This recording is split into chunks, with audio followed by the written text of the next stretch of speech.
One of the great things that happened when Pam and I became grandparents almost 4 years ago is that Christmas once again involved a child. For the first time since our youngest, Austin, was, around 12 or 13, whenever it is that you realize your child's not a child anymore. So for like the last 20 years or so, we've had Christmases without children and all the wonder, excitement, and joy that they bring to this season. An all-adult Christmas is nice and all, but it's missing something. Have you ever noticed that in most of the Christmas movies and shows that we love so much, it's the adults who mess things up and a child has to put Christmas in proper order? In A Christmas Carol, Scrooge gets it all wrong, and it's Tiny Tim that has the signature comment, "God bless us everyone." Then there's The Miracle on 34th Street and Kevin in Home Alone. The Grinch is the one who stole Christmas, and Wendy Who represents the total innocence and trust that is each of us at our best. And A Charlie Brown Christmas doesn't even have adults.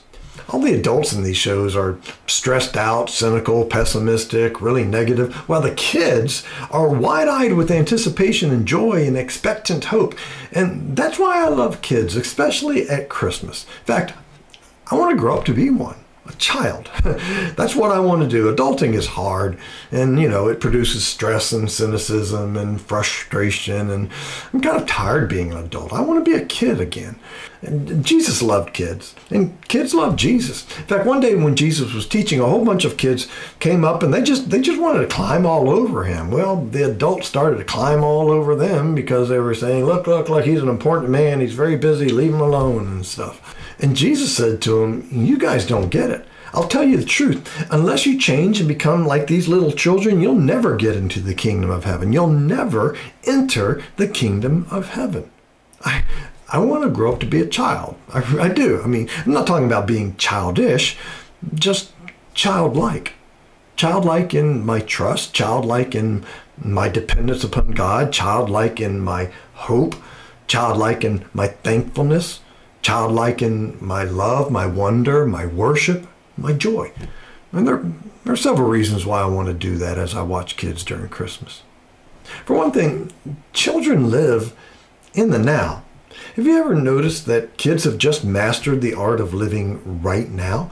They just live right now. They're not stressing about tomorrow. They're not focused on what happened yesterday or didn't happen yesterday. They're just enjoying the right now, right now. They're living in the moment. You've probably heard it said, someone once said, yesterday is history, tomorrow is a mystery, today is a gift, and that's why they call it a present. Don't you love the way a kid unwraps a present? Unwraps too mild a word. They attack it. I mean, I've never heard a kid say, oh, mother, what a beautiful bow and ribbon. Would you like me to save them for future use? They don't even notice the bow. They just go at it and they rip everything to shreds because that's the way you open a present, with reckless abandonment, because kids just can't wait to see what's inside. Every moment that we are alive is a gift from the hand of God. And this very moment right now is the very best one you're going to see, because this moment right now is the moment we have right now. I think so many of us lack vitality and energy and strength for the moment because we take some of that energy and some of that strength and we direct our attention towards yesterday because we're so worried about what happened yesterday, the slights, the mistakes, the regrets. And then we take the remaining part and we put it on what might or might not happen tomorrow. And so we don't have enough strength left over to live this day and this moment. So yeah, the saying's a little bit trite, but it's true. Yesterday is history and tomorrow is a mystery. Today is a gift, and that's why they call it the present. And like a child, I want to learn how every day to rip into that gift that God has given me. Another thing I think we need to learn from kids this Christmas is very similar. It's learning how to soak up the moment. I mean, kids know how to soak up a moment. They don't have any real sense of time. I mean, they don't know how long a year is, right? So almost as soon as Christmas is over, they want to know when it's going to be Christmas again.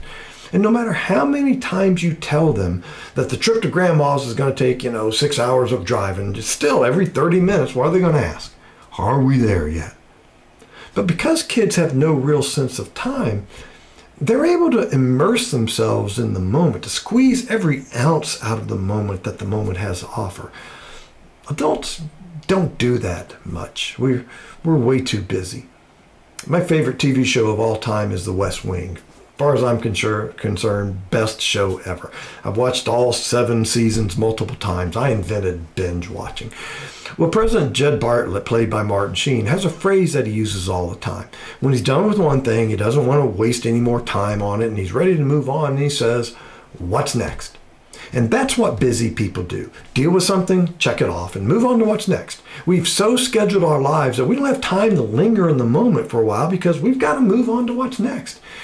And for a while I've been kind of concerned about the way that we've overscheduled our children's lives with so many activities to enrich them or to expose them to many different things. And there's value in letting them experience a variety of things growing up so that they can find the thing that they're passionate about, or to have an appreciation of the skill and hard work it takes to be really good at various things.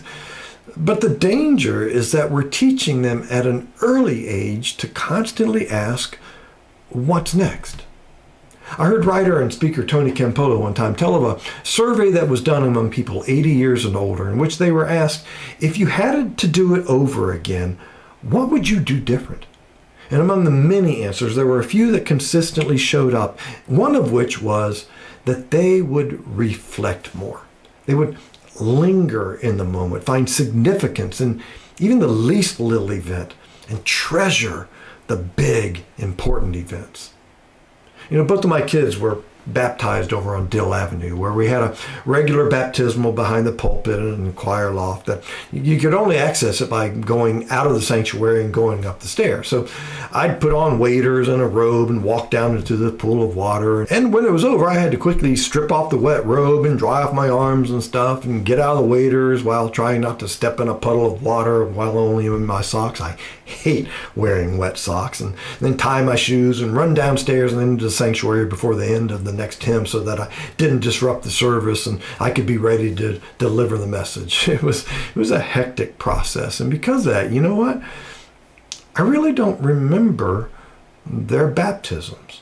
Not much at all about them, because I'm not just their father, I'm the pastor, and I had to hurry up and get back into the worship service, because after baptism, what's next is the sermon. And I kind of wish I could have a do-over and I could pay more attention to what was going on. Mary was just a teenager when she was chosen by God to carry and deliver the Savior of the world. And look what happened after the birth of Jesus. It says in Luke 2:19 that Mary treasured all these words and pondered them in her heart. After all that had gone on, from the unexpected angel visit to the unexpected pregnancy to the unexpected delivery room filled with unexpected guests, Mary soaked up the moment. We need to do that more often. And the other thing about kids at Christmas is they know how to embrace a gift. Ever see a kid go nuts after opening a present? They really wanted something really, really bad. Maybe they thought they weren't going to get it, and then they got it, and they just go nuts. Ever see an adult go nuts after opening a present? Nah, not too often. We may be thrilled, but we control our emotions. Kids know how to embrace a gift. Go back to that scene with Jesus and the kids. I don't know about you, but I just imagine those kids crawling all over Jesus, because I don't know if you've ever noticed, but kids don't generally sit still. Trying to get them to sit in a circle is a challenge. Trying to get them to stay in the circle is near impossible. Kids embodied the law of entropy, that things tend towards disorder. So yeah, I don't think it's like in the pictures where the kids are just sitting around Jesus nice and calm. I imagine the kids are just running all around Jesus. Some of them are crawling on him. And all the adults are standing around aghast, the disciples trying to put chaos back in a bottle. I think that we adults stand around Jesus too much, or sit around him. Both are too passive. Both involve keeping a certain distance from Jesus. And you can't embrace Jesus while keeping your distance.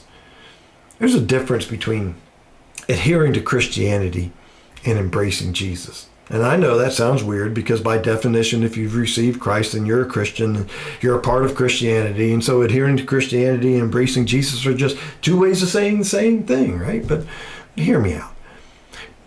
Christianity, as I'm talking about, is the religion that grew out of the early movement of following Christ. But over the course of 2,000 years, various layers of institutionalism have developed. Institutionalism involving creeds and doctrines, traditions, practices, customs, and habits that were, perhaps originally designed to help people follow Jesus more closely, and perhaps still do.